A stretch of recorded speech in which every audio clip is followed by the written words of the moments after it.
this subject, financial literacy? I feel it's a very important subject for everyone to understand. Not only people that are younger, but everyone that's older, because it's something that's very needed in society. If we don't understand it, how can we be stable in life?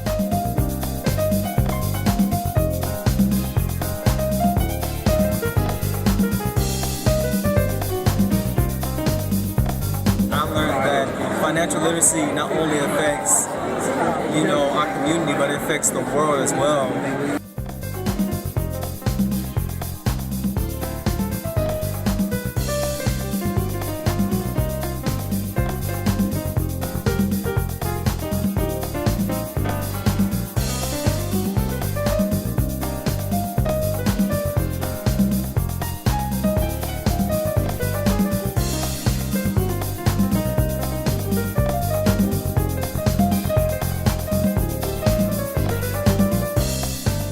Literacy is about knowing the facts about money, about finance, and making it work for you so you can be successful and profitable, because there's no greater stress, and counselors will tell you this, there's no greater stress in anyone's life than financial stress. So that is what financial literacy is all about, preparing you to face the world so that maybe you will minimize the stress and make you successful throughout your busy life. Critical and absolutely important that our younger generation learns about financial responsibility. Please stand and let's do the pledge first, please. I pledge allegiance to the flag of the United States of America and to the republic for which it stands, one nation, under God, indivisible, with liberty and justice for all. If you remain standing and join me in prayer, please. Heavenly Father, thank you for this opportunity to gather here tonight in fellowship, and we ask that you bless us all with your enduring grace. May the wondrous gifts that you bestowed us all with be in abundance tonight as we listen to these students recite their speeches. May their words be delivered with clarity, their voice be free of uncertainty, and their message squarely on topic. Each has prepared hard for this night, and so we pray that they are able to use this opportunity to bring honor to their school, to their families, and to each one individually. We ask all this in your holy name. Amen. Thank you, David. So everyone have a seat and enjoy dinner, and we'll be back in just a little while. Thank you. I'm going to introduce myself again. My name is Bill Jaycox, and I am the president of South Jacks Rotary. And I'd like to welcome you all here to the third annual oratory competition. This started out as a germ of an idea of one of our Rotarians, and it has grown from 6 students from 6 schools to 5 counties and 26 schools. And tonight you're going to hear from the top 6 in all 5 counties in our Northeast Florida. So I think that's really amazing. And I'd like for you to give all of them a hand tonight.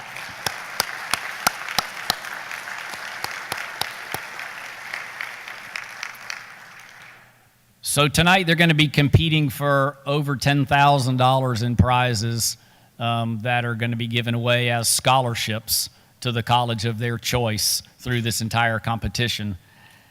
And I'd like to welcome all the school administrators. We have a very distinguished group tonight. Students and your family members, thank you all for coming. We have Rotarians from our club and Rotarians from 5 other clubs that helped us with this program. And we have some elected officials and guests, and I want to thank you for all for being here in such an interesting group to listen to these young people speak. Tonight's event is obviously oratory competition about financial literacy. So the 6 of you that are going to speak, I want to hear 6 get-rich schemes that we're all going to make $1 million by tomorrow morning with no money down. So I'm taking notes. This is about financial literacy. Literacy, right. I am financially illiterate according to my wife. That's why I bring home the check on Friday and I hand it to her and I don't ask any questions. Maybe I'll learn something, right?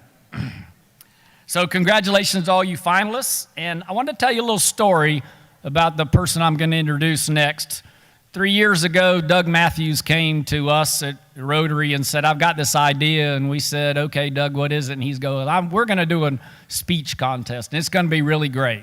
We said, okay, Doug, we've heard this before. Why don't you give that a try?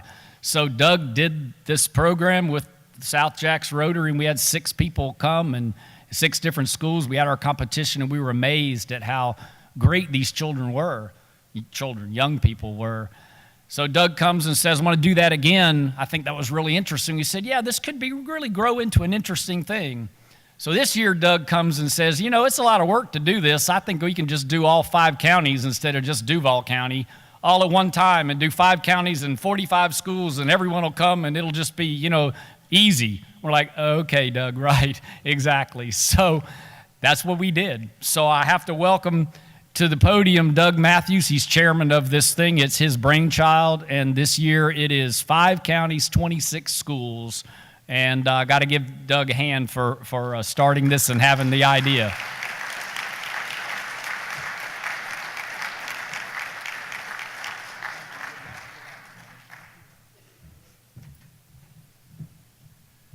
Well, good evening, everybody. We're delighted you're here. This is our 3rd year, and it's expanding dramatically, and we thank you for all your input and all the support and all the schools that have participated here.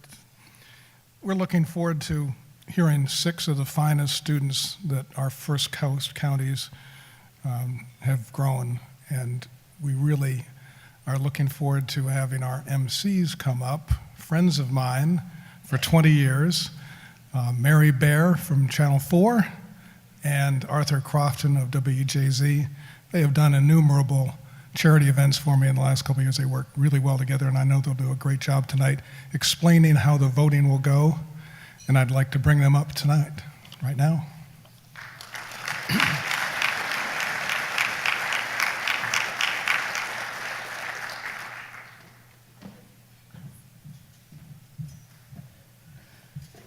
Thank you, Doug. Boy, it is thrilling to be here. We talk for a living, so 2 of us. What is the old saying? Unaccustomed as I am to public speaking. Unaccustomed as I am as well. It's great to see you all here. What an awesome gathering, and to see all the young people representing our schools. It's the future we're talking about here.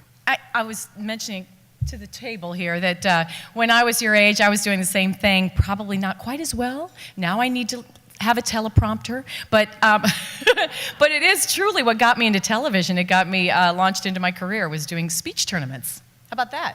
I was actually also in a debate team and so forth at school. Actually, I was told by my mother that she was worried when I was 2 or 3 I hadn't started talking.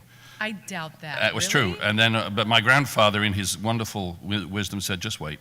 The rest is history. Brilliant man, brilliant man. Indeed. Well, congratulations, of course, to all you students who are out here. We're looking forward to hearing your speeches. Now for the main event. First, each Rotarian should have an individual scoring rubric and tally sheet. The rubric is a guide to the scoring, which should be numerically noted on the scoring sheet from a low of 1 to a high of 4, 4 being, of course, excellent. And one note, too, there's enough on the table, and we do want your spouses, Rotarians, your spouses and guests and partners, we want them to vote as well. The only people we think perhaps who shouldn't are those who are here representing the various schools. You might be a tad prejudiced. But otherwise, though, if you are a Rotarian and you're here with a guest, then we want both of you to participate in that. And as the speakers are introduced, we're not going to name the school as we introduce each individual participant. We're going to do that after the speeches so as not to, again, bring undue influence on the voting from the lobbyists for the schools who are here in our midst. So a lot of you may be school alums and so forth. So we will get to which school which student is with a little bit later on in the program, but not before you hear their speech. Now, the first thing Rotarians should do is write the first name of the speaker under the number order in which they speak. And you'll notice that there are 11 categories to score down the column under each speaker's name. When the speaker is finished, total the 11 categories at the bottom of the column under the speaker's name, and do that again for each speaker.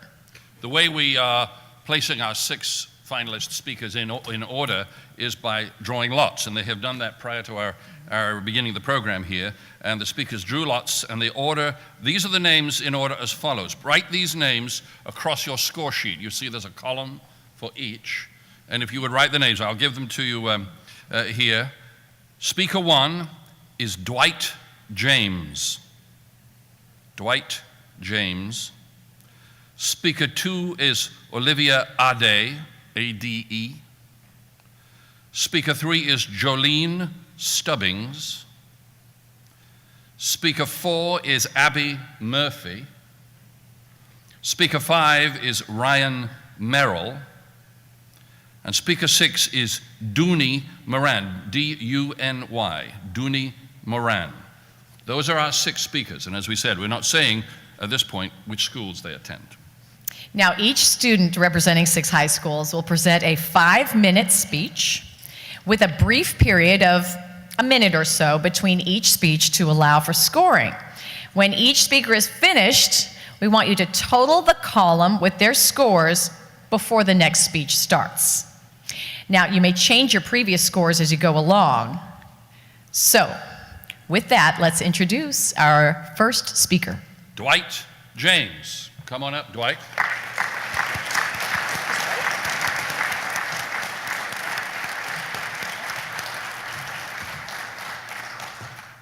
My mother is a single mom who is raising 5 kids by herself. Yet, she drives a brand new 2014 Toyota Camry, has 5 balanced bank accounts, owns shares of Bank of America, and has a credit score over 700. Her sister, my Aunt Sharonda, on the other hand, lives in a modest apartment, works 2 jobs, is paying off 3 credit cards with high limits, and drives a beat-up Chevy Impala that she's still paying on since her interest rate was 18%. Why is it that 2 sisters who grew up in the same home end up in 2 different financial situations? Well, my mom became financially literate. After high school, she was debating between 2 majors, English and business. She decided on business. Not that there's anything wrong with English. In fact, I'm a creative writer at Douglas Anderson, and I plan to be the next Walt Whitman, but a financially literate Walt Whitman. At any rate, my mom majored in business and went on to work for Jacksonville's Children's Commission. During her first week on the job, she received an email from Human Resources offering an investment workshop. She was the first one to sign up because, fortunately, she recognized the importance of acquiring the knowledge and skills to manage her money by learning how to create a budget, save, and invest her earnings. Now, what do most of us do with our paychecks? Well, actually, I know a guy that's set for life. That's only if he doesn't buy anything. We pay our bills, buy groceries from Publix, and use whatever's left to get a couple of Jaguar tickets for $65 a pop. What do we do about our investments? Maybe.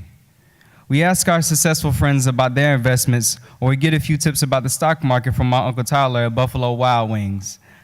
I figured that I would just turn my money over to an investment broker, an expert on money. But then I saw the Charles Schwab commercial before the Super Bowl began. You may have seen the one where the son asked his dad a series of questions. Hey, Dad, who is that man? He's our broker. He helps look after all of our money. Do you pay him? Of course. How much? I don't know exactly. What if you're not happy? Do they have to pay you back? Nope. Why not? It doesn't work that way. Why not? Many of us feel like that little boy who is confused about financial matters, and I wonder, how can we become more financially literate so we don't have to depend on Uncle Tyler for stock market tips? We should start by integrating mandatory finance classes at the high school level. In Canada, there is a high school program called Your Money, which is the CBA's financial literacy program that is used to teach seniors the basics of financial literacy, including budgeting, borrowing, saving, investing, and protecting themselves from fraud. The program has taught more than 200,000 seniors and continues to educate students as we speak. But how are we going to implement such a program at the schools in the U.S.? In Florida high schools, students are required to take a full year of U.S. history plus a half year of U.S. government and a half year of economics. I propose that we change the requirements. During junior year, let's combine U.S. history and U.S. government for a full year, then we can offer a semester of economics and a semester of financial literacy during senior year. With my system, you will not need to hire additional teachers, and each student will receive 18 weeks of financial instruction. The next challenge, however, is how to make financial literacy seem cool to high school students. Last year, New Orleans Saints quarterback Drew Brees spoke with the seniors of Bethpage High School to discuss their financial future and played a game called Financial Football. In the game, a team can only move the ball down the field by correctly answering finance-related questions. I'd like to encourage all business and math teachers to introduce investment games into their classrooms because gaining financial literacy does take time and effort, but it shouldn't be too many trips up and down the field. Here's another way that many of my friends and I have become financially literate. Have you seen the app called Level Money? It allows me to analyze my income and expenses and connect to both my checking and savings account. It forces me to think before I spend so I don't go in debt. The point is that financially literate people know about cash flow and how to accrue wealth, and hopefully we can use some of this wealth to cure our global problems, like figuring out how to make solar power a good investment and a better energy source for our environment, or how to make the electric Tesla car that I really want to drive more affordable, or how to make it profitable to manufacture a peanut paste called Plum Peanut that will alleviate hunger in Africa. So, do you want to drive a beat-up Toyota Camry, or do you want to roll out a lot in a brand new Chevy Impala? I encourage you to take the time to make yourself, your kids, and loved ones financially literate. It will enrich your lives and empower you with the ability to give back to the community. Thank you.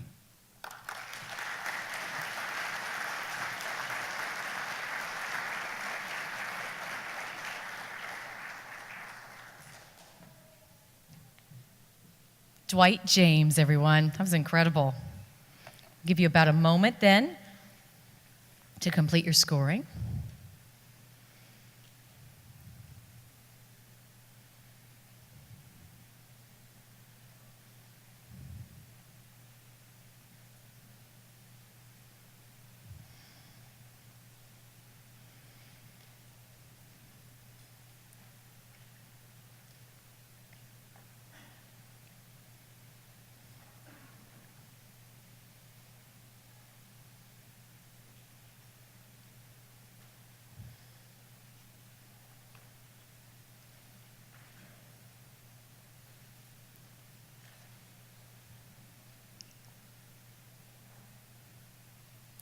Okay, and now I'd like to welcome speaker number 2, Olivia Ade.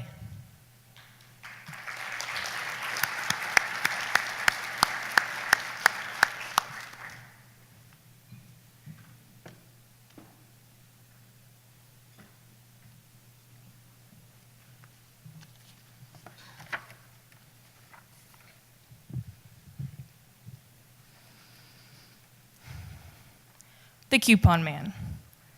That's what we call him, and with good reason too. He drives around with a recycle bin full of coupons from $1 off of toilet paper to buy one, get one for shoes.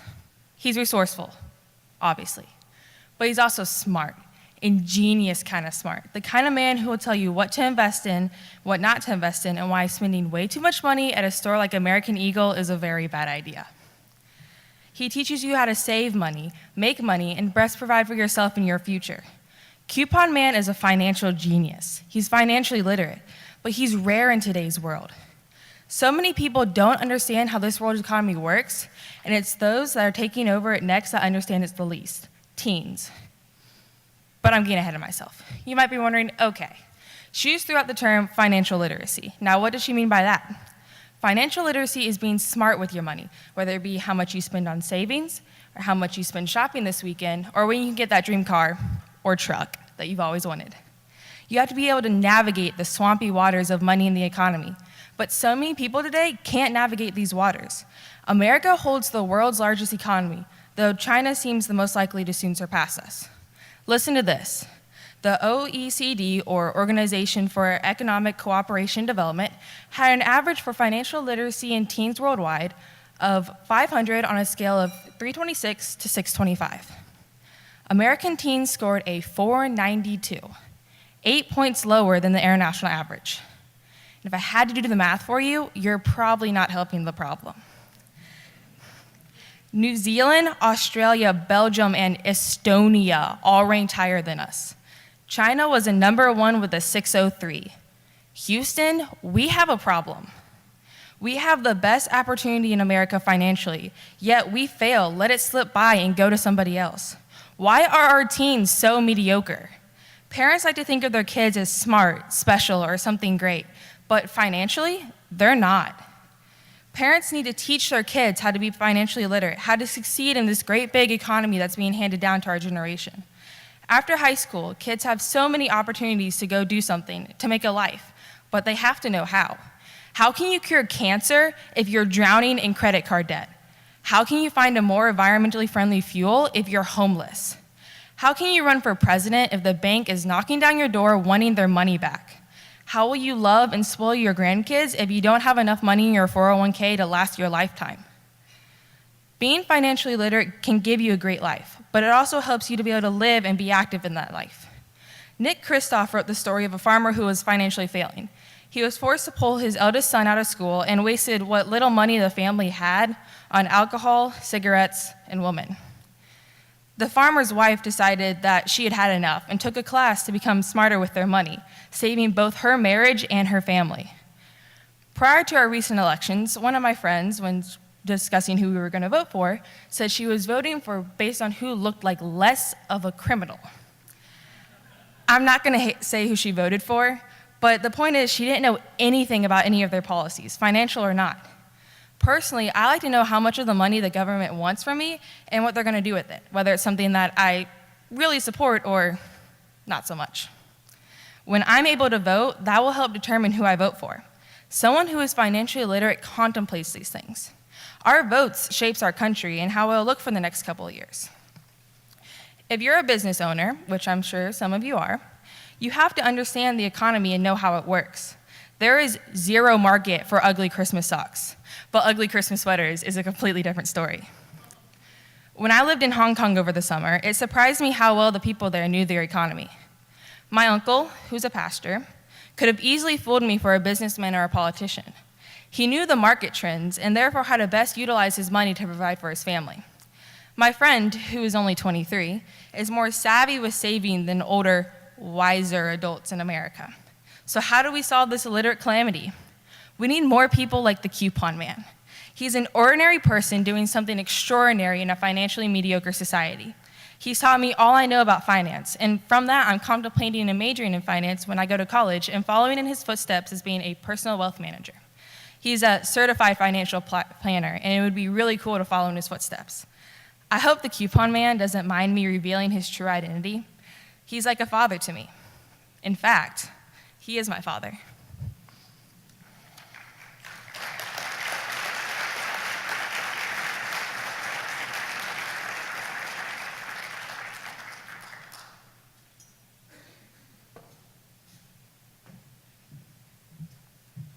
Thank you, Olivia Ade. Now, if you'd like to tally, I know many of you are tallying as it goes, but we'll give you a few moments, of course, to sort of do the final tally following Olivia's conclusion.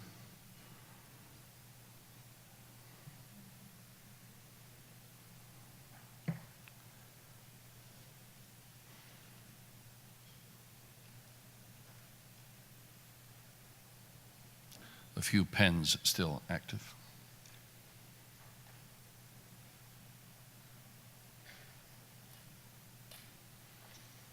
Right, let's invite our third speaker to come and present on financial literacy. This time we invite Jolene Stubbings to come join us.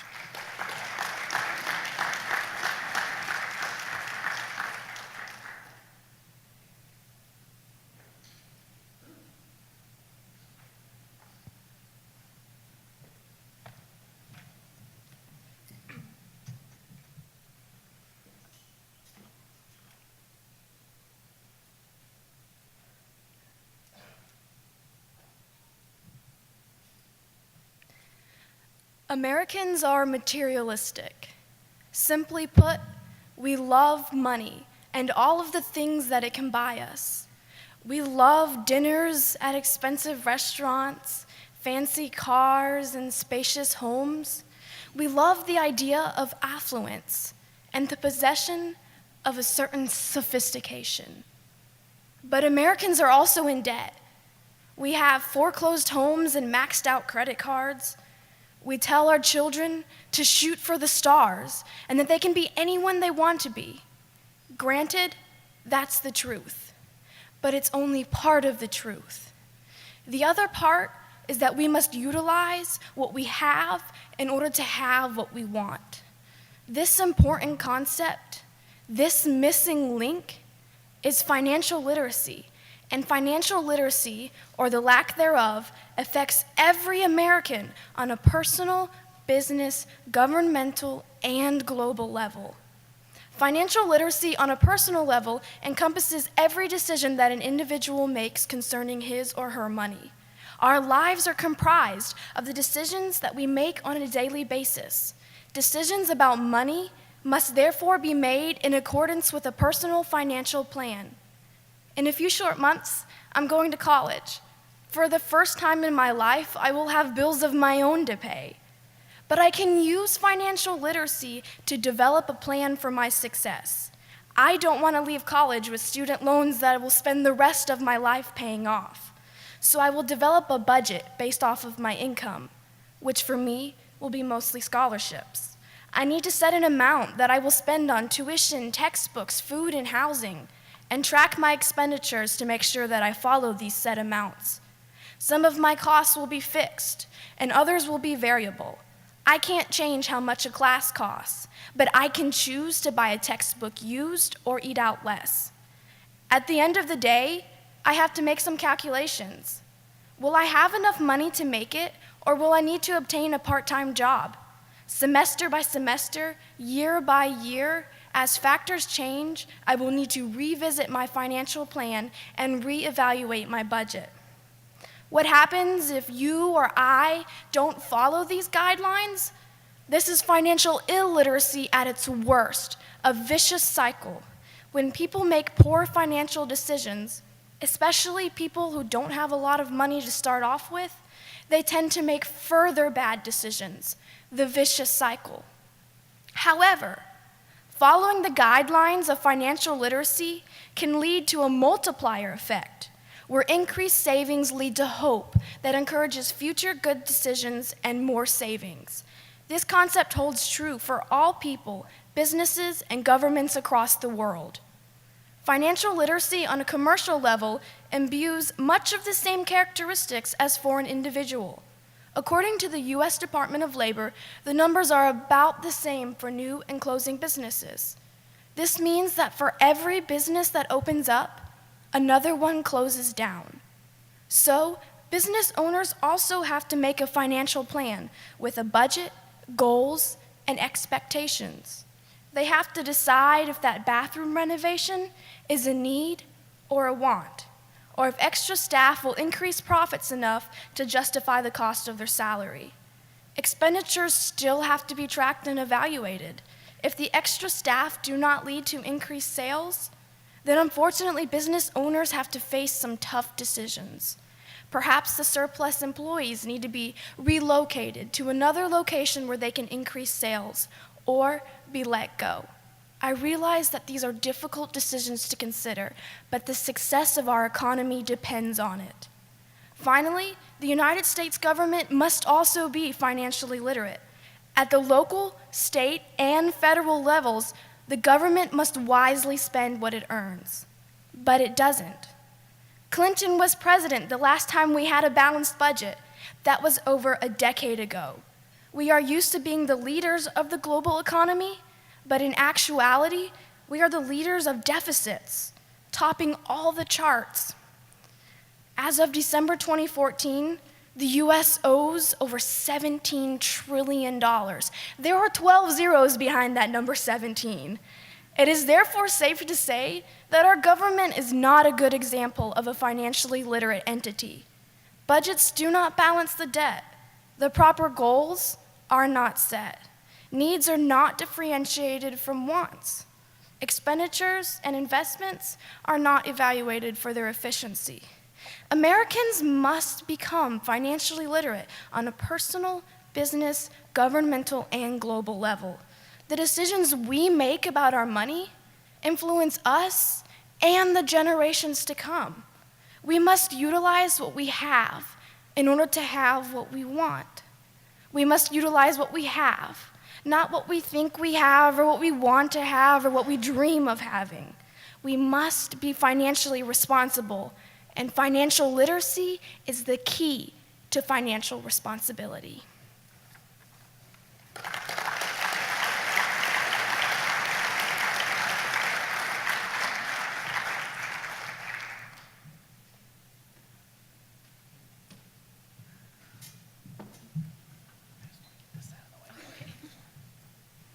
Jolene Stubbings. Very nice. I'll give you a moment now.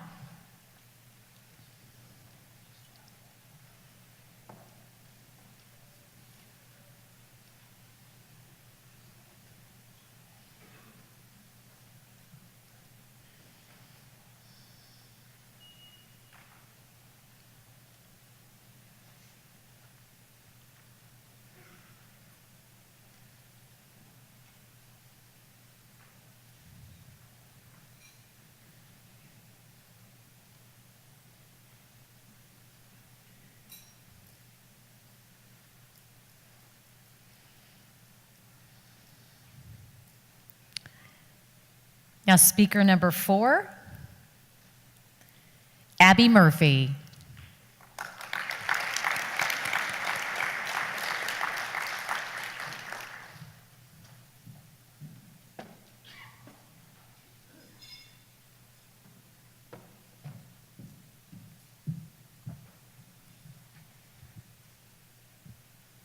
The first time I heard the term financial literacy, I was floored. As someone who loves English but avoids math like the plague, I was quite unsettled about how my favorite subject and finance could be put together. So, like any savvy high school senior, I used Wikipedia to learn more. By definition from this highly reliable source, I found that financial literacy is the ability to understand how money works in the world, how someone can earn some of their own, how you can invest it and make some more cash, but also how one can donate it to help others. And all of this really brought clarity to a subject that can be kind of intimidating. But when I thought about it, financial literacy is so prevalent in my life today, especially as I'm heading off to college. I've got big dreams. I'm just a small town, suburban girl looking to get a high quality education from the University of Florida. But when I get there, mommy and daddy are not gonna be there to help me manage my money. So, at 16, I got my first job as an intern with Varsity Spirit Fashions. I didn't really expect any money, but after my first month, I received a check in the mail, and I thought, what? I'm gonna get paid for this? This was single-handedly one of the greatest moments of my youth. And with $30 coming in every 4 months, plus my on-the-side babysitting job, you could say I was making bank. And while it was a pretty measly income, the value it had in teaching me how to handle my money was greater than any salary could have ever been. Through this payment, I learned how to spend wisely and even use a checking account. Turns out those little plastic cards are not magic and will run out if you get frozen yogurt every day, at least until your next paycheck. This also meant I had to learn how to spend smart. So yes, frozen yogurt every day was a poor decision. But saving up for those new cheerleading shoes that would stay with me for 2 straight seasons, totally worth it. This was a great lesson in practicality by showing me that long-term purchases were way more important than the short satisfaction of my beloved TCBY. I mean, next year, I'm going to be making some serious financial decisions about where I'm going to live, where I'll purchase food and clothing, and the consequences are going to be a lot more serious than just being grounded for a week. And as much as I love making less than $200 a year, I'm going to be dealing with the real world, and understanding how money works in a business is also incredibly vital. And you know what? It's not too different than how I used my money from varsity. With any business, you're taking in a certain amount of income, like me when I get paid. This money gets placed into an account and is divided up accordingly. And here's where it gets a little bit tricky. With business, you can do a lot with the money you're taking in. And if you don't understand how to manage it, you're going to pull Wolf of Wall Street and the business will diminish. You can take a risk, invest it, and potentially double your profits, pay your employees, or even expand your business. And a company should never underestimate the power of saving some of that profit annually. Now let's talk about our government. When I was younger, I never quite understood how the government could ever be in debt. I mean, why not just print more money? More money, less debt, right? Wrong. There has to be some kind of value to back up that cash, or else inflation occurs and the value of the money drops, and that's never good. Think about government spending like the business I just spoke about, but on a huge national level. Except there aren't really any consumers, just tax dollars being reluctantly given by the American people. This money goes into the Treasury and can be used for anything that benefits America. In the past, our money has been used from anything from helping other countries to our educational systems, Social Security, and even our president's Christmas vacation. If the importance of managing our expenses is overlooked and not carefully dealt with, then our entire society couldn't function and our presidential family is staying home for the holidays. So what does this mean for all of us in the grand scheme of financial literacy? Why should you care? Well, we all want money, right? We all need money, but we need to know how to use it. How each and every one of us manages our money determines our global economic success, which might sound a little crazy to you. You may have heard the saying, think globally, act locally, and this is a perfect example of how each and every one of us determines our global economic success with every grocery purchase, rent payment, and investment. When the people of a country succeed economically, the country thrives and allows the heads of state to make strong relations with other governments. And that is when the international community is at its best. So whether it's in government, business, or even my pathetic little savings account, having clear knowledge about what it means to manage money the smart way is more valuable than any sum of cash. It has given me the confidence to know where my finances go when I spend and save money. And that has been the greatest payment I've gotten on payday. Thank you.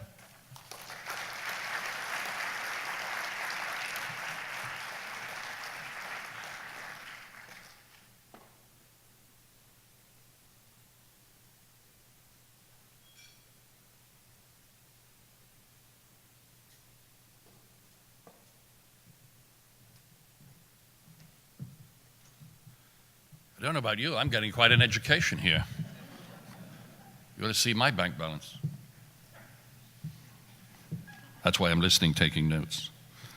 Thank you, Abby, for your presentation. Very nice, very nice. All right, ladies and gentlemen, I'm going to ask you to spend your time. If anybody needs a little more tally time, we want to make sure you have the time you need to jot down your notes and tallies.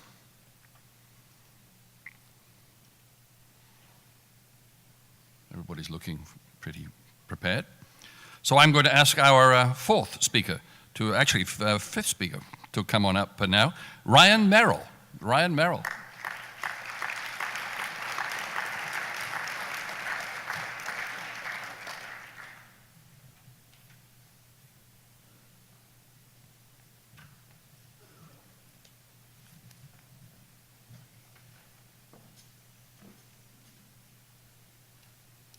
Apparently, I'm up here to tell you how to get rich. So I'm going to do that. Founding father Benjamin Franklin said, "A penny saved is a penny earned." While that may be true, but it gets a little more complicated than that. So, I ask you, how can heterogeneous production goods be included in a mathematically trackable intertemporal equilibrium construction? Anybody know? I would be very shocked if you do. According to economist Mike Moffat, this is one of the few unanswerable questions in economics having to do with production of goods. Financial literacy is the ability to understand how money works in the world. Today's society doesn't realize the importance of this. A survey says students between the ages of 15 and 21 report that they feel unprepared to face the complex world of the 21st century. I still don't feel prepared, and I'm a senior, but I do know what it feels like to be broke. I do know what it feels like to be in debt. And this has helped me realize the practicality of being financially literate. Doing this helps one to gain a personal advantage in life and helps one understand business and how it affects the economy and the government's decisions. Personally, I recently went through the ViStar Reality Fair. In this, we got a certain situational scenario with a job, income, family, good or bad credit, and with this, we had to go to 11 different booths in this one event and buy a house, car, insurance, utilities, childcare, all the works, you name it. And we had to see if we had any money left over at the end to save or invest. Well, I was a cost estimator who made around $37,000 a year. I was single with 2 kids, and I had bad credit. So you can imagine what kind of situation I was in. I had around $2,500 for the month, so I was struggling to get any money I could. I almost didn't have enough money for food for my family, but I did what no one else would do, and I got less expensive things, and that helped me a lot. As you can see, it is very beneficial to understand the importance of financial literacy in real life, or else you might end up with a luxurious house and car, but have no food. I actually know a little something about that. You see this? I am broke. And it surely doesn't help when you have a girlfriend on your hands. So she is the one supporting me. A little backwards, isn't it? But this might have to do with my lack of financial literacy. If I just spent my money more wisely when I had it, there might have been more money in this wallet by now. But given the horrible economy right now, we usually all fall into this pit of unemployment and debt at some point. Going through these obstacles in life, we usually struggle with the difference between want and need. Big businesses like Apple and Microsoft are coming out with some amazing technology that is just so desirable to the human eye, like the iPhone 6, the Xbox One, the PS4. And we make the mistake of giving into this pressure and paying for these things that we don't even need. It is not their fault, it is ours. We are to blame for our own struggles. We have to measure our needs versus our wants. As consumers, we should understand how to use our money wisely. But on the other hand, we need to understand that spending is one of the things that helps the economy stay somewhat stable. Rather than spending on big businesses, we can look to the smaller businesses for alternate, cheaper ways to handle our money. Small businesses are the backbone of the American economy. Small businesses are the backbone of the American economy. Ronald Reagan even says entrepreneurs and their small enterprises are responsible for almost all the economic growth in the United States. And they do drive economic growth, as well as being a job generator for the unemployed. While big businesses make more revenue and have more demand for their products, the small businesses make themselves more personal with the people they deal with. We should be praising these small businesses, not necessarily because of their products, but because of what they do for the larger community. These businesses, both big and small, help the government make their decisions. For the most part, just producers and consumers handle the market goods we buy, but the government also has a large impact on the national economy. They manage fiscal policy by adjusting the spending and tax rates across the nation. They manage monetary policy by modifying the use of credit that we use. These modifications can speed up or slow down the growth of the economy as a whole. Like the gas prices, for example, which I'm sure we all pleased about now since they're so low. But what happens when those gas prices go back up? What people don't realize is that our actions can have an impact. We can argue to drill more oil. We can argue to lower the taxes. We can physically work to make an economy that is pleasing to us. We, as citizens, need to be proficient in financial literacy in order to effectively vote on certain decisions that could benefit us. Being financially literate will benefit in the long run personally, improving your lifestyle, in business, improving the ones around you locally, and in our government, improving the whole nation. If we just learn a little more about financial literacy, then we can all make smarter decisions on what to do with our money, where to put it. I want all of you to save more because trust me, you will need it when those gas prices go back up. Thank you.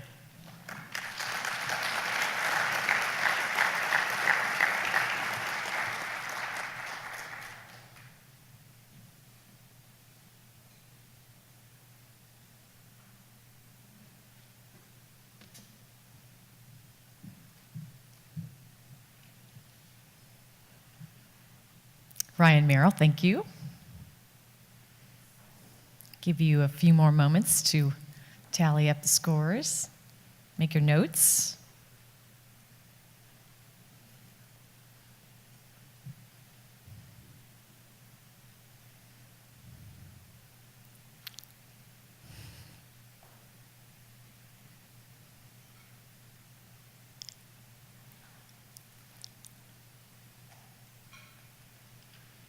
And now our final speaker of the evening, Dooney Moran.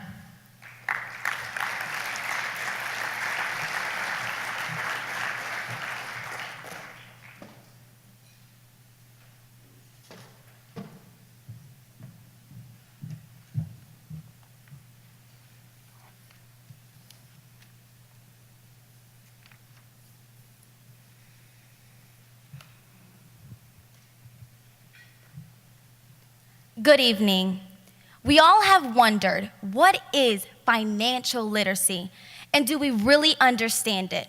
Well, financial literacy is possessing the knowledge on the financial system and how to manage money. For example, real estate, insurance, investing, education, and many more. As students, we all have asked our parents for $20 before, whether it's to go to the movies with friends, use it for gas, or other personal necessities. And our parents just gave us those $20 without a problem. That is because they knew they can spend those $20. Now, let me give you another scenario. How many times have you seen your parents at the beginning or at the end of the month in front of a computer with checkbooks, calculators, bills, and envelopes, and they don't seem too happy? That is because depending on their financial situation, they're trying to figure out on what to pay first, last, or even pay at all. Learning about financial literacy can help us make smarter decisions in the future. Understanding how the financial market works is not only in the business world, but also at a personal level. The Wall Street Journal printed an article stating, if a person saves $5,500 from the age of 25 to the age of 70 with 7% returns, that person would approximately have $1.5 million. Now, if that person obtains that money and put it in a compound interest, with the amount of saving, the increase will be faster. Now, the problem is not everyone starts saving at the age of 25. The actual starting age is 45 years old. And in order to make $1.5 million, that person would have to make $45,000 a year. That's a little impossible. Picture it. At the age of 45, a person has a family, bills to pay, and education for their future. Let's not wait for life to sneak up on us. We need to start saving early. The habit of saving is itself an education. It fosters every virtue, teaches self-denial, cultivates a sense of order, trains the foreign thought, and broadens the mind, said T.T. Munger. He was a scientist in the early 1900s who was very well known. He didn't know much about the financial system, but he sure did know that he had to start saving early in order to become stable in life.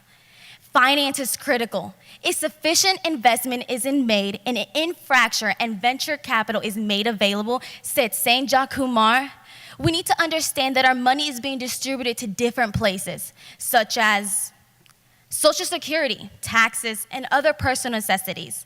We also need to understand that our government is using our money in order to build better roads, bridges, protections such as our military, and other customized programs like for our retirement years.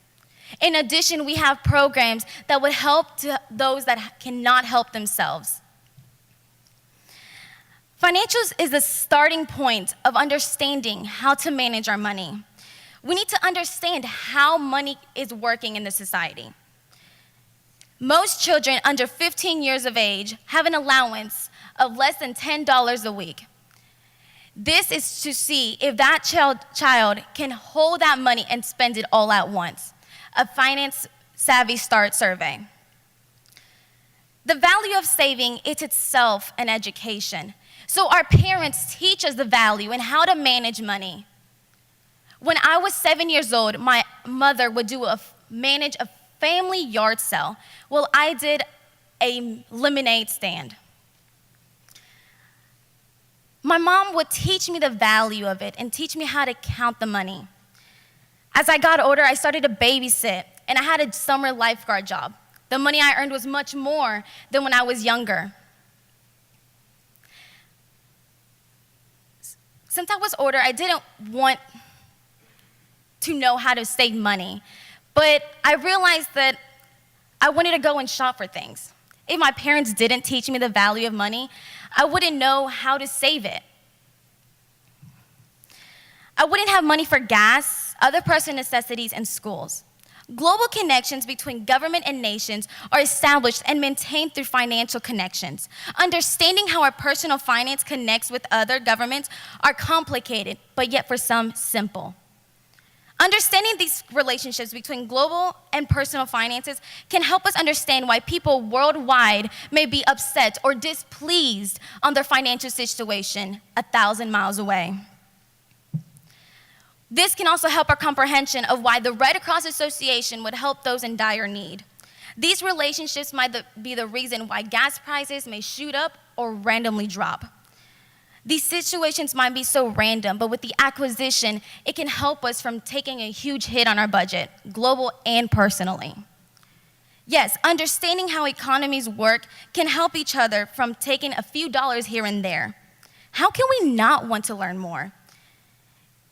Imagine the world if individuals and governments were financially literate. How different things can be.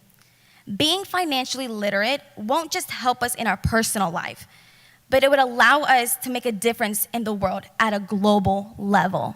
So we need to start now to understand how finance works, make a difference in the world, and let's invest it starting with our children. Thank you.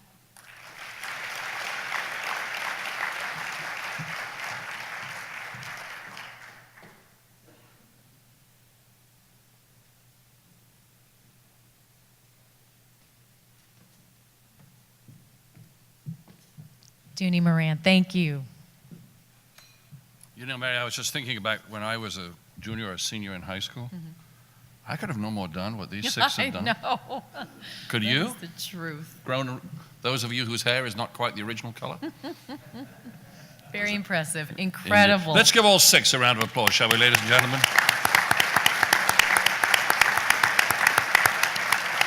We are going to have a runner-up and a winner tonight, but suffice it to say, I think all six here are winners just by the fact they have already made it through to this round. Absolutely. Fabulous. Incredible. Now, as you're tallying everything up, we want to call the scoring committee to collect the score sheets from the Rotarians. If you could, at your table, maybe everybody gather your scoring sheets together, and then they will be picked up.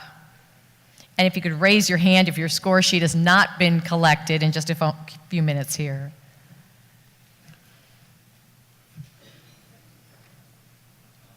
So all the gathering is done, the tallying is done. I got to tell you, I'm glad I'm not having to choose. Yeah, very difficult. Wow. Very, very difficult.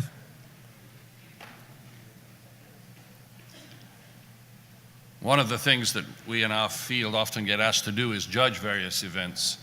And I've learned, having done this for a few years, that that's something I try and avoid because it's difficult. Baby contest in 1993. You did one? Oh, my word. I had so many angry mothers, like, charging at me. Yes. And it wasn't my fault, I swear.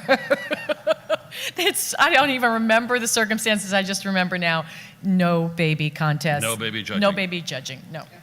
No. Beautiful baby contest, that's what it was. What's the classical story of the judgment of Paris, you know? You can't win that one. Oh my You goodness. can't win that one. So, Anyway, we're getting all the numbers in, and the tallying will continue. we might as well go ahead and recognize and show our appreciation for the participating schools. Yes, let's do that. And the sponsors that helped in various ways to make this series possible. First, Absolutely. I'd like each of this, hold your applause for a moment. I'd like to name each of the semifinal winning school guests. We'd like to have them stand as I read their school names. First, Baldwin. That's Dooney Moran. Hey, Baldwin, where are you, Baldwin? Creekside, Abby Murphy. Abby. Douglas Anderson, Dwight James. Episcopal, Olivia Aid. Orange Park, Ryan Merrill. And West Nassau, Jolene Stubbins.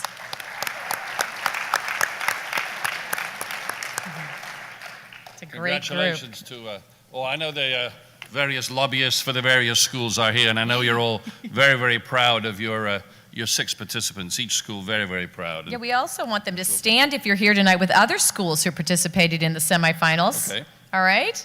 Anyone here with the other schools? We'd like to recognize the Rotary clubs that sponsor the 6 semifinals, and I'd like the Rotarians and their guests from those clubs to stand. From Fernandina. Fernandina Rotary, where are you? You here? Do we have Fernandina? Okay. They don't come Oceanside. They don't come off the island very often, you know. Exactly. Why would you? Yeah, Oceanside. Across the ditch. Oceanside. West Side. West Side Rotary. There they are. Hey, okay. St. Augustine. All right. Thank you. Orange Park. Orange Park Rotary. There we are. Thank you. And South Jacksonville.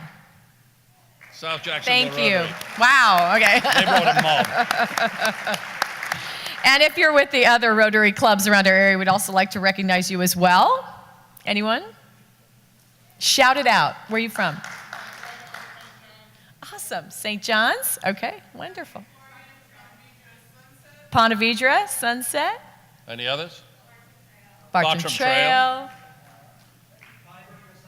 Ponte Vedra Sunset. Awesome. Any others we need to recognize? We don't Right miss here? anyone. Percy There you Rosenberg. go. Yeah, well, The Bowles School, yes. Awesome. They participated in the South Jacksonville event. thank you. And we'd like to recognize the elected and appointed officials who are here with us tonight. If you could stand and introduce yourself. If I'm overlooking any, there we go. Thank Excellent. you. Excellent.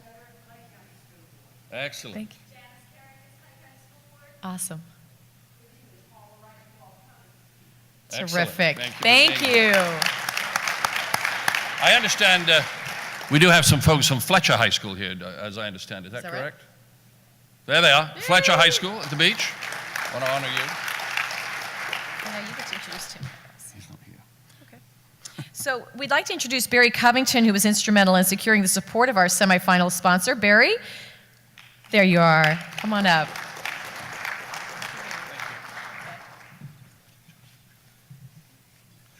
Well, I'm pleased to be here as a member of the Rotary Club of South Jacksonville. I'm a fellow member with Doug, the guy who came up with the whole idea for this thing, and we're absolutely delighted that we could be here and that all of you could be here and enjoy this. I'm pleased tonight to introduce Judy Holland with UF Health's Proton Therapy Institute. But first I want to make just interject quickly. This is a little bit more of a personal thing for me, since I was successfully treated there 3 years ago. And so I have an especially warm spot in my heart for the Proton Therapy Institute. It's a magnificent organization. Great doctors, technicians, and in my opinion, it's one of the real jewels in the crown of the great medical community that we enjoy having here in Northeast Florida. And I think we should all be proud of all of the the wonderful medical facilities and their staffs. So without further ado, Judy, would you please come up? Judy Holland, she is the Director of Patient Intake Services at UF Proton Therapy Institute.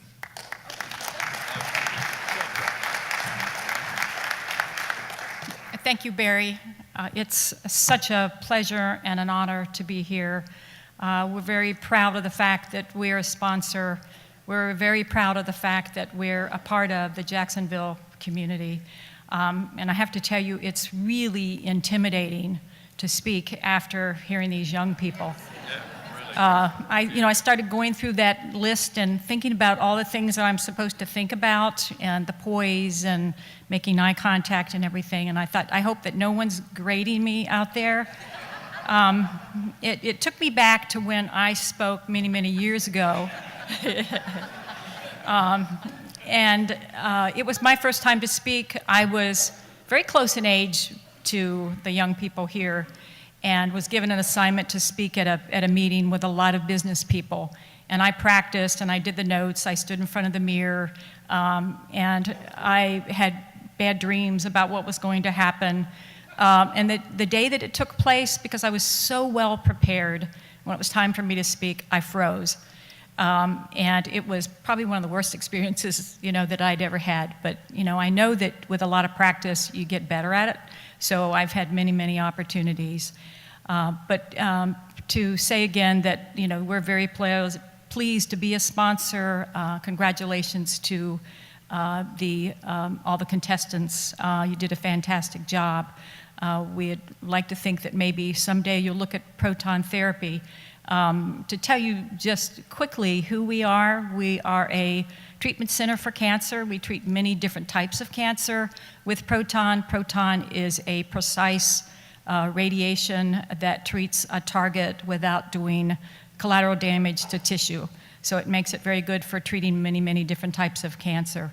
We're also the #1 proton therapy facility in the world for pediatrics. So we treat a lot of children.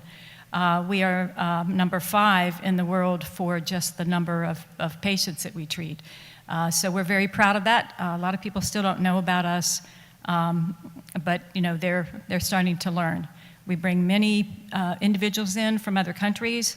We've served 23 countries, the UK, Canada. They come from all over the world, in addition to here in Jacksonville and other states.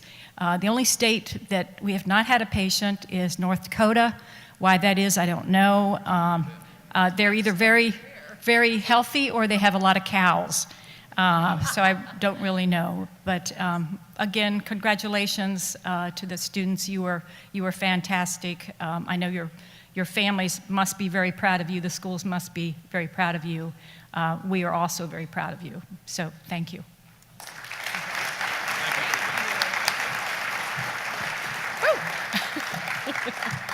Awesome. Actually, I remember that moment in my life. Me too. When I first met somebody from North Dakota. It's like, wow, it's like meeting a Hollywood celebrity, Somebody I thought you were going to say the first time you froze. I do remember that. Okay, I remember that too. It was in North England, actually. I was 12 years old, and it was the big Christmas service, and I had to stand at the lectern in the big old sort of medieval church, and the thing that looks like a big eagle that has the big Bible on it, and it was Caesar Augustus sent forth a edict that the world should be taxed. The Christmas story. Right. And I had to suddenly read it, and not good. We all remember that moment. Yeah, mine was election night, 1980. I don't even know, but it was awful in Medford, Oregon.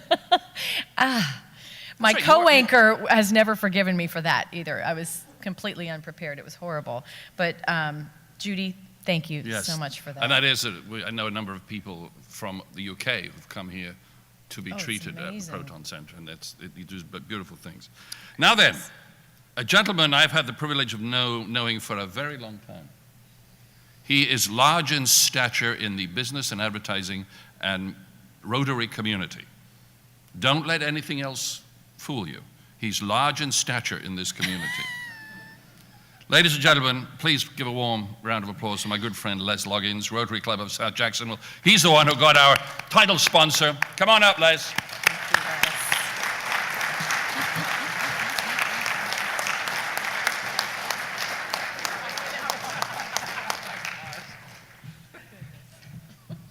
Thank you, Arthur.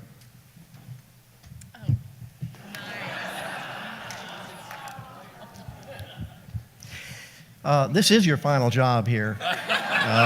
Just want you to know. I'll miss the pay. As a Southside Rotarian, I am very proud to have One-to-One Financial Credit Union as our title sponsor. They stepped up immediately and said, hey, yes, we want to do this. And that's the kind of people they are. They're very community-oriented. They've been very good with Rotary. And they've embraced this project right off the bat. And they have attended every regional competition we've had. And in addition to offering the funds that help pay for the scholarships and the various activities of the project, they have gone beyond that. And they've offered individual advantages and items for the regional winners. So that's how dedicated they are.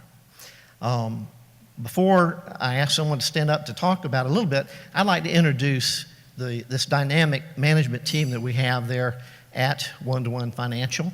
And I'd like to start with Bill Braddock, who is the CEO of One-to-One. Bill?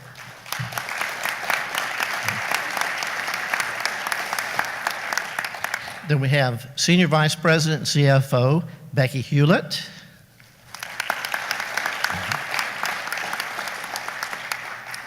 David Marovich, who is Vice President of Business Services. Shannon Broham, who's the Business Development Manager. And Curry Workman, who is the Business Services Account Representative. At this time, I would like to ask Becky Hewlett, the Vice President, to come up and say a few words.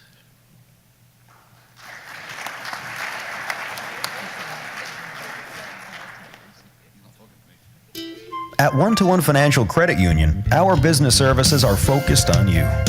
On me? Yes, on you. When you're busy running your business, One-to-One Financial can help with business checking, fleet and SBA loans, and business consulting. We listen to our members and offer one-to-one solutions to meet their needs. So no matter what type of business you have, One-to-One Financial Credit Union is focused on you. On me. Making focus on you. I'm going to tell you that my speech was written by Les. I'm not competing with any of these wonderful students that are here this evening. One-to-One Financial Credit Union has been in Jacksonville since 1935, and we are very pleased to be part of this program. We know that our young people are the future not only of our organization, of Jacksonville, but of the greater community. We have participated in many events as far as students go in their financial literacy. We work with communities and schools. We teach My Money Management workshops to middle and high school students. We teach Money Matters program to individuals from 16 to 24 with the Jacksonville Job Corps. And we also assist with financial training for the girls program at Junior Achievement. We also have many things that we offer at our branch locations for free. When the Rotary approached us and said, we're doing a speaking contest and it's about financial literacy, how could we say no? It's a perfect fit for us as well as our community. We are providing some funds to our regional winners. Each one of them have the opportunity to have a $100 account opened at One-to-One Financial. Hopefully that will put them on the right track going to their college endeavors. So on behalf of One-to-One Financial, I'd like to congratulate all of you regional winners that presented here tonight. You actually probably know more about financial literacy than the average population, and there's some of you I would love to have working in my financial world because I'm responsible for the financial literacy of One-to-One Financial. So thank you all again. You did a wonderful job, and let's give them one last round of applause.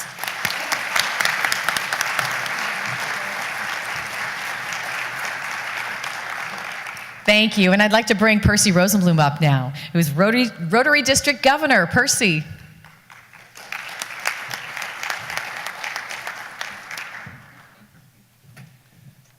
Well, this is interesting.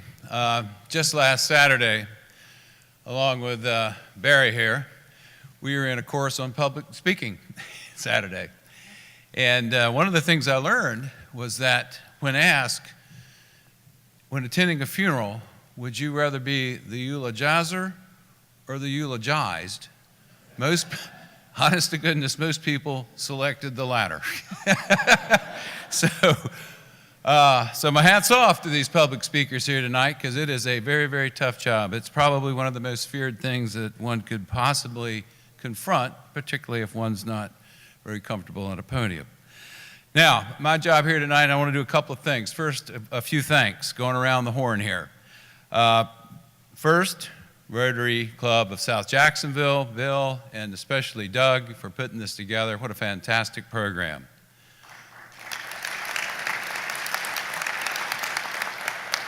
And I'd especially like to thank our two talented MCs who overcame their fear of public speaking at early ages and to put them to good use. Thank you, Mary, and thank you, Arthur.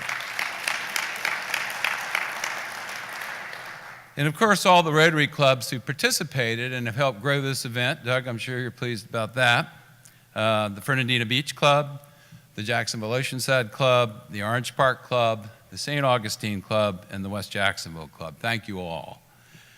And I'd especially like to thank the people who have made this possible tonight, who have put on such a fine banquet for us and honored our speakers, the Proton Therapy Institute, I believe the Sawgrass Asset Management people, and our title sponsor, One-to-One Financial. And Les, I'm glad you came up here, because I was going to call them the 121 Financial, but you got that cleared up for me. One-to-One Financial, thank you. And also some people who have assisted in helping make this a good event tonight, and that's the University of North Florida's Division of Continuing Education and the Phi Delta Kappa chapter of the Education Association, of which Doug Matthews here is associated with.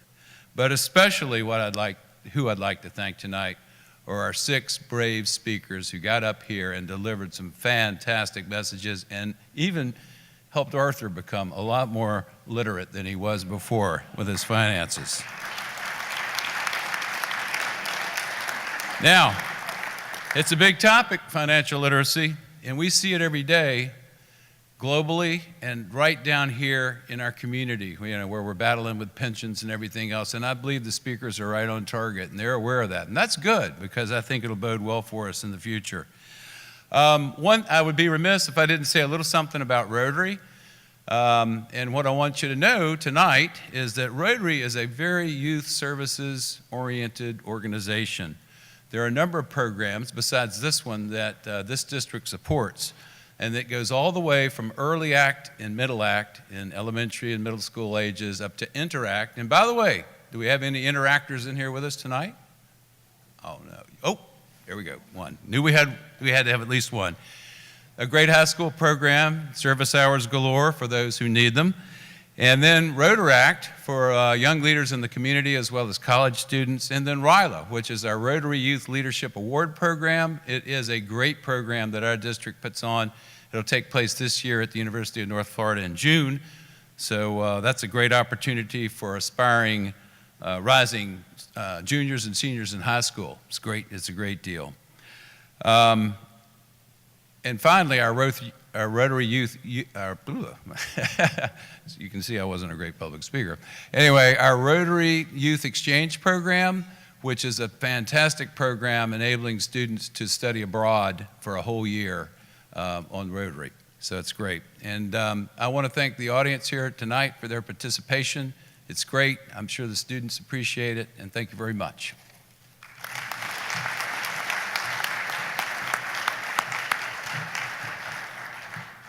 Thank you, Percy. And yes, you're right. I got one heck of an education here this evening. Of course, I have a long way to go. I'm first grade or something like that. Now, I would indeed like to ask a man who has been very much involved in this whole event and putting this whole program together, Bill Jaycox, president of the Rotary Club of South Jacksonville. You have some announcements you want to share with us, Bill?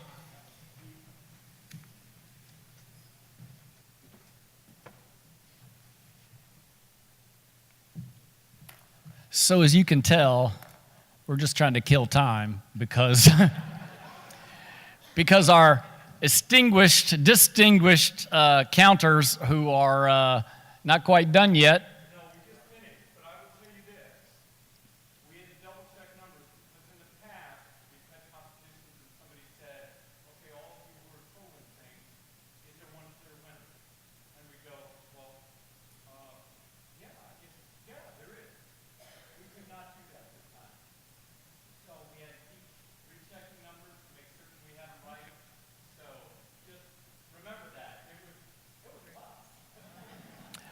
So I'm going to hold on just a minute, Jay. You can come up here. So I just wanted to tell you, because I did have a few things I wanted to say, and I had hoped I wouldn't have to just drone on while they added and subtracted all these numbers. But you know, those of you that know about Rotary understand that it's a global organization. It's not just in Jacksonville or in Florida. It's all over the world. And I thought for those of you that were just getting to know Rotary, I'd just give you a few quick points, and then we can move on to what you came here for. But did you know there's 1.2 million Rotary members in the world? 1.2 million. I mean, that's a giant organization. There's 130 countries that are represented in those 1.2 million, 32,000 clubs. You put us all together, and we can move mountains. And I'll give you a good example. So you have a personal goal that you want to learn to run, you know, the marathon, and you go out and you do your thing. Rotary decided years ago that they would be behind the curing polio and eradicating polio in the world. Eradicating polio, what a task, right? We're down to 300 cases in the world due to Rotary and lots of other fine organizations. That's some serious effort, money and time that we put into trying to accomplish something. And if that wasn't big enough, we see the light at the end of the tunnel on that. So now they've decided that we're going to provide clean water for the world as our next task. Could it get any bigger than that? I mean, it's just incredible. You don't realize that when you go to your local meeting and you hear about Rotary, but when you go to the convention, and there's 25,000 people from all over the world, and you see how deep it goes and how many things they're involved in, it's awe-inspiring. It really is. So I just wanted you to know a little bit about that. I think it's just amazing what you can accomplish when you put your mind to it and everybody chips in. So thank you, contestants, for being here, and I'm going to let Doug Matthews come up, and let's get started with the tally and see where we came out. Thank you. Well, first of all, I'd like to remind you that every one of these contestants has been through a trial by fire. They've won an intramural at their own school. They have bested other schools, over 24 of them, to be here tonight. They've won $500 as a semifinalist, and now they're about to win 2 of them, either a $2,000 scholarship or a $4,000 scholarship. So we have, I think, the scores. Jay Plotkin, our scoring committee chairman, is here. He's going to say a few words. Well, we have had the esteemed accounting firm of Bissell, Jaycox, Darrow, Plotkin et al. These have all been certified. The Secretary of State, Patty Chapman, has concluded that there are no hanging chads. And unless anyone wants to talk for 30 or 40 more minutes about Rotary before you hear the results, I'll pass these along so we can do what we're here for.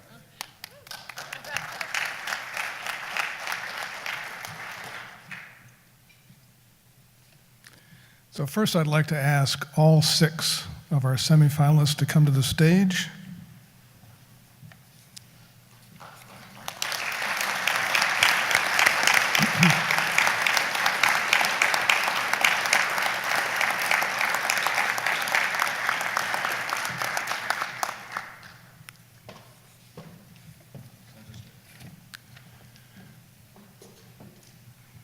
like to remind everyone that we're going to have photos afterwards, so the schools that are here, you're going to have your students, up here for a few minutes, and if you want to have some pictures with your students, with the schools you've come from, then please join us after this event. So, it was close, of course. We know it's always close because these speakers are always so good. I'd like to invite Marty LaPrade from Sawgrass Asset Management to come up here, and they are the sponsors of our runner-up award, the $2,000 scholarship.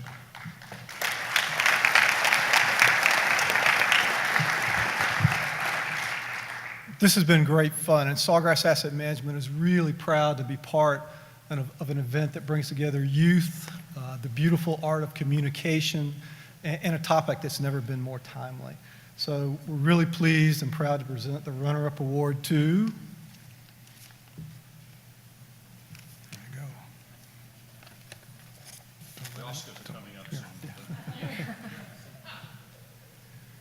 Abby Murphy.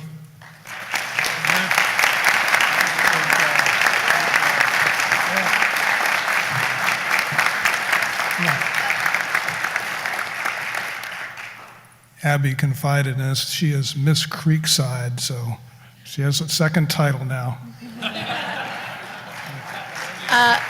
I'd like to thank the Academy and my parents and everyone else. Thank you.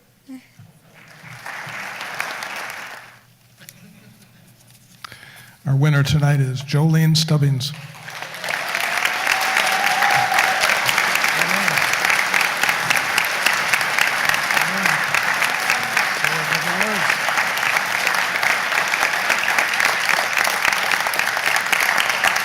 Thank you all so much.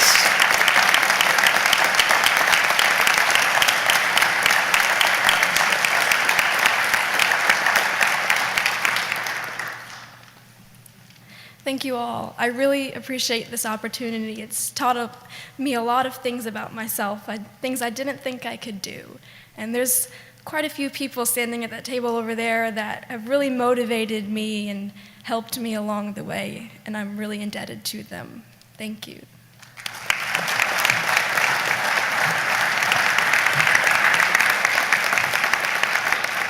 I have to tell you, Jolene from West Nassau, they came in at almost the last minute, and it was a wonderful opportunity for her, and I appreciate the school and her coordinator for pulling this all together at such a late date. Congratulations. Now, Mary and Arthur. Incredible. What a talented group behind us, isn't it? Amazing. All of you, each one. Congratulations. We want to thank again everyone who participated, the schools, the sponsors, the Rotary clubs that sponsored the semifinals again, and the Rotary Club of South Jacksonville for organizing the entire series. And let us just remind you contestants, please, if you would, stay up here at the podium for group and individual photographs. And we want to thank you all who attended. Bill, do you want to come up and say any final remarks as the South Jacks president? I know you have a few things you'd like to conclude us with. So, Bill J. Cox, if you would round up our evening. Thank you. Congratulations, you all.